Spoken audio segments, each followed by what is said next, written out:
My son grinned. I'm the boss now. You clean the toilet. The words slammed into me like a cold splash of water on a winter morning, jolting the quiet of the cramped apartment I'd scraped together after years of quiet compromises.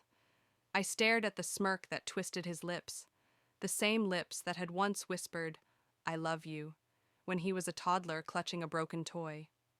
The hallway lights flickered, casting long shadows that seemed to dance with the memory of a time when I was the one giving orders. Do your homework, eat your vegetables, don't stay out late. Now the tables had turned, and the boss title he'd claimed sounded more like a cruel joke than a badge of authority. I spent that night perched on the edge of the cracked sofa, the cheap fabric sighing under my elbows, replaying the scene over and over. The apartment smelled faintly of stale laundry and the lingering aroma of the lentil stew I'd cooked the night before, a small comfort that now felt tainted by his condescending command. I thought about the years I'd spent bending, giving, sacrificing, a single mother working 3 jobs while he grew up watching his father's shadow retreat farther from our lives. I'd taught him independence, or so I thought. I hadn't imagined it would morph into cold entitlement. Morning broke with the harsh light of a fluorescent bulb buzzing overhead. I rose before the sun could fully rise, the floorboards creaking a familiar protest under my feet. In the kitchen, I set a pot of water to boil, the metal clinking against the stove, a ritual that had always grounded me.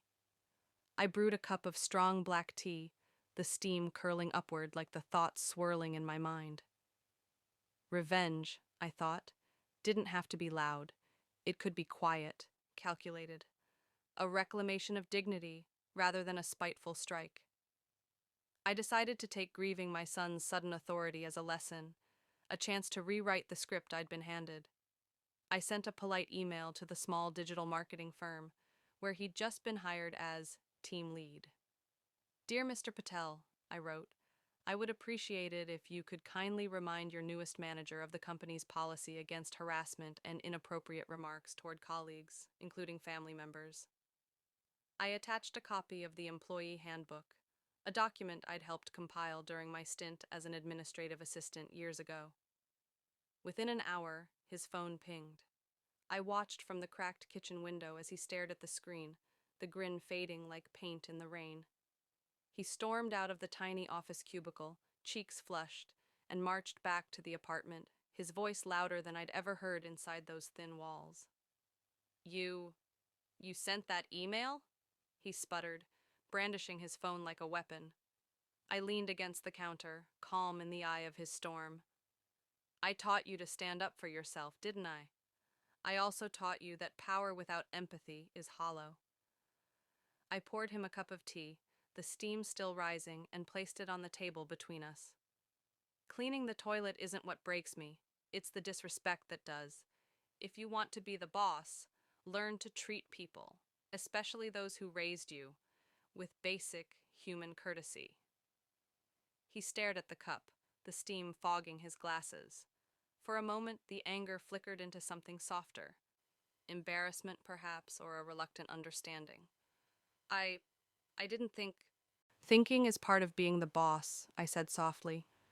Now let's talk about what being in charge really means. Setting a tone of respect, not wielding authority like a whip. We sat at that table for hours, the day slipping into evening, the city outside humming with the usual rush. I told him about the restaurant I'd dreamed of opening, the one I'd never gotten the chance to launch because life kept demanding other payments. I spoke of the nights I'd spent poring over business plans by candlelight, of the mentors who'd encouraged me, of the fear that had kept me from taking the leap. He listened, truly listened, something he hadn't done when he shouted, I'm the boss. When he finally left the apartment, the weight of his earlier words still hanging in the air, he paused at the door. I'll talk to my boss about what you said. He didn't smile this time. His eyes held something I hadn't seen in years, a glimmer of humility. I closed the door behind him, leaning my forehead against the cool wood. Revenge? Perhaps not in the way I'd imagined. No shattered glass, no shouted curses, but in the quiet reclamation of my own voice, I had set a boundary. Whether he chose to respect it was his choice now. The next weeks were a blur of conversations with HR, a tentative truce at home, and, surprisingly, an invitation from my son to help design a small wellness corner at his office. I poured my energy into that project, choosing to build rather than burn. The toilet cleaning became a metaphor rather than a literal chore, a reminder that even the messiest parts of life can be cleaned up with the right intent. Months later, the wellness corner opened, a bright space with potted plants, soft lighting, and a small fountain that gurgled soothingly. My son stood beside me at the ribbon cutting, his voice steady as he thanked the person who taught me the hardest lessons about leadership.